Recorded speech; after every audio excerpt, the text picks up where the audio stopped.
आखिर क्या वजह है कि विराट आध्यात्मिक विरासत, वेद पुराण, दर्शन, गौरवपूर्ण गाथाओं के बावजूद सनातन धर्म अपने अस्तित्व को बचाने के लिए आज भी संघर्षरत है? इसे जानने व समझने के लिए इतिहास के विभिन्न कालखंडों का अध्ययन जरूरी बन जाता है। फैक्ट फाइल में हम आज 7वीं सदी से इतिहास की यात्रा में इन सवालों का जवाब खोजने की कोशिश करेंगे। 7वीं शताब्दी में सिंध का शासन राय वंश के हाथों में था। इस वंश के 6 राजाओं के नाम हमें ज्ञात होते हैं: राय दिवजी, राय सिंहरस, राय साहसी, राय सिंहरस द्वितीय तथा राय साहसी द्वितीय।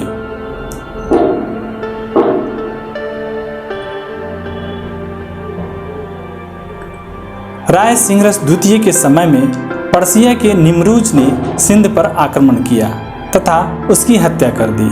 पारसिकों के लौट जाने के बाद राय साहसी द्वितीय राजा बना। उसकी हत्या कर चाच नामक उसी के एक ब्राह्मण मंत्री ने राजगद्दी पर अधिकार कर लिया।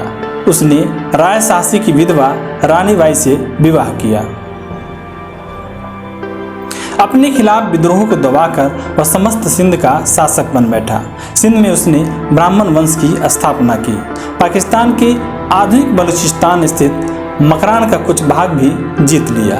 यहाँ कंदविल में अन्नी सत्ता उसने स्थापित की। उसने अपना साम्राज्य कश्मीर तक विस्तृत कर दिया। चाच के 2 पुत्र थे, दाहिर तथा दाहर सिंह। चाच के भाई उसका भाई चंदर सिंह का राजा बना। हालांकि शीघ्र ही उसकी मृत्यु हो गई। इसके बाद उसके पुत्र दुराज तथा दाहिर के बीच उत्तराधिकार का युद्ध छिड़ा। इस युद्ध में दाहिर की विजय हुई। फिर दाहिर तथा दाहिर सिंह ने सिंध राज्य को आधा आधा बांट लिया। दाहिर सिंह की मृत्यु के बाद दाहिर समस्त सिंध का एक छत्र शासक बन बैठा। दाहिर एक शक्तिशाली शासक था, लेकिन सिंध में उसका विरोध बढ़ता गया। राजनीतिक उथल पुथल तथा आंतरिक कलह के कारण देश काफी निर्बल हो गया। राज्य के अत्याचार से समाज के निम्न वर्ण के लोग त्रस्त थे। संसाधन भी यहाँ के सीमित थे। दाहिर के अपहरता होने के कारण राज्य की अधिकांश प्रजा उससे घृणा करती थी। यही वह दौर था जब सिंध पर अरबों के आक्रमण हुए। अति प्राचीन काल से भारत तथा अरब के बीच व्यापारिक संपन्नता रही है। 7वीं सदी में इस्लाम को अंगीकार करने से पहले भारत के तटीय प्रदेशों में अरब व्यापार के सिलसिले में आया करते थे। यहाँ के स्थानीय राजाओं एवं जनता द्वारा उनका स्वागत होता था। इस्लाम धर्म स्वीकार करने के उपरांत अरबों के दृष्टिकोण में भी बड़ा बदलाव आया। अब उनका उद्देश्य व्यापार वाणिज्य के साथ साथ धर्म का प्रचार भी हो गया था। खलीफा उमर के समय में सिंध की ओर अरबों का प्रथम अभियान 636 ईस्वी में हुआ, जिसका उद्देश्य बंबई के पास थाना को जीतना था, लेकिन यह असफल रहा।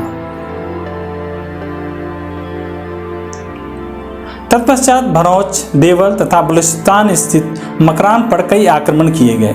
अपनी प्रारंभिक पराजय तथा कठिनाइयों के बावजूद अरब सिंध की सीमा पर थल तथा जल मार्ग से धावे बोलते रहे। अंततः 8वीं सदी के प्रथम दशक में सिंध के प्रदेश मकरान पर अधिकार जमाने में उन्हें सफलता प्राप्त हो गई। इस अभियान का नेतृत्व इब्न अल हरी अल वहीती ने किया था। मकरान पर अधिकार हो जाने से सिंध विजय का मार्ग प्रशस्त हो गया। इराक के महत्वाकांक्षी अरब गवर्नर हज्जाज ने खलीफा उमर से इसके लिए अनुमति प्राप्त कर ली। अरब आक्रमण का तात्कालिक कारण लंका से आने वाले कुछ अरब जहाज़ों को देवल के समुद्री डाकुओं द्वारा लूटना था। डाकुओं ने मुस्लिम स्त्रियों और बच्चों को भी पकड़ लिया तथा उनके साथ बलात्कार किया। बताया गया है कि ये स्त्रियां तथा उनके बच्चे उन अरब व्यापारियों के थे जो लंका में मर गए थे। इन अनाथों को लंका के राजा ने जहाज़ों से हज्जाज के पास भेजा था। इनके साथ बहुमूल्य उपहार भी थे। लूट की इस घटना से इराक का शासक हज्जाज बड़ा क्रोधित हुआ।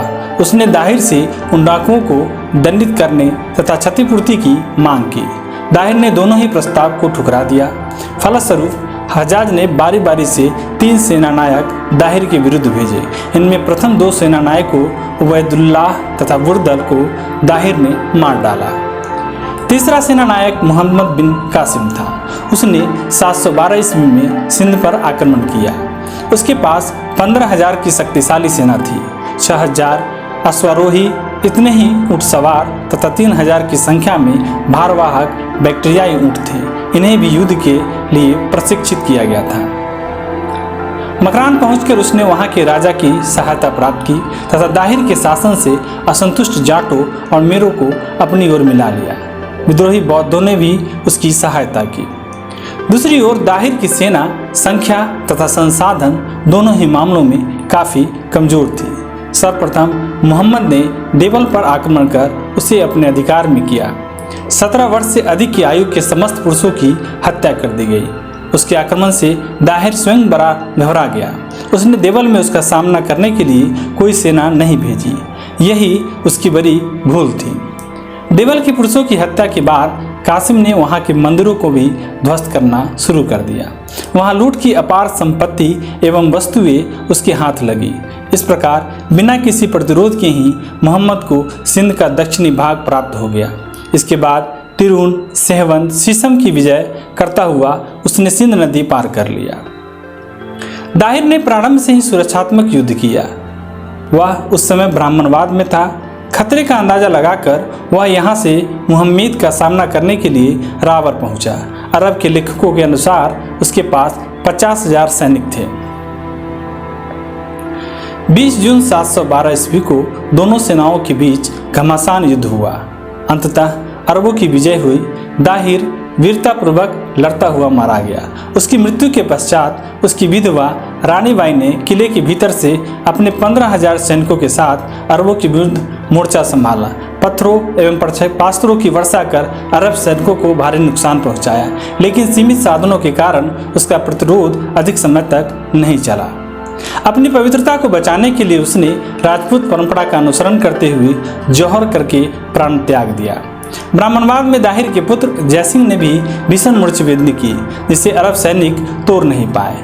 किंतु 5 वर्ष तक शासन करने के बाद उसने स्वयं इस्लाम धर्म ग्रहण कर लिया।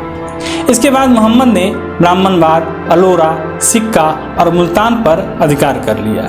दाहिर वंश का विनाश हुआ तथा समस्त सिंध के ऊपर अरबों का अधिकार स्थापित हो गया।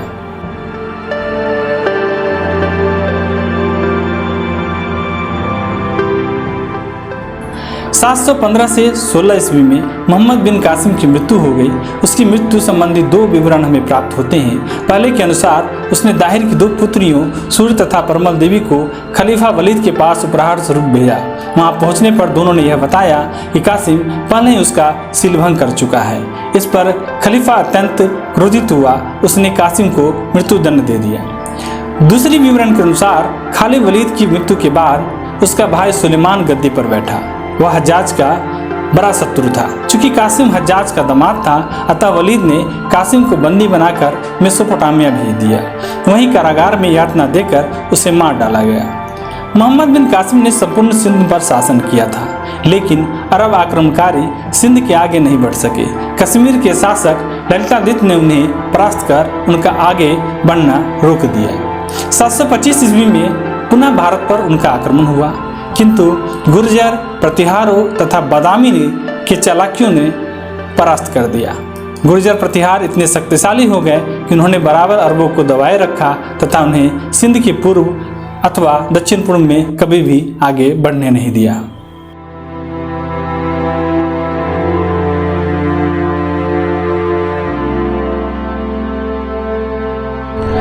अरब यात्री सुलेमान प्रतिहार के शासक भोज प्रथम को इस्लाम का सबसे बड़ा शत्रु कहता है। इस प्रकार अरबों को भारतीय भूमि में कभी महत्वपूर्ण सफलता नहीं मिल सकी। मोहम्मद बिन कासिम की मृत्यु के बाद खलीफा हिशाम के समय में जुनैद को सिंध का गवर्नर बनाया गया। उसने कई बार अरब सत्ता के विस्तार का प्रयास किया।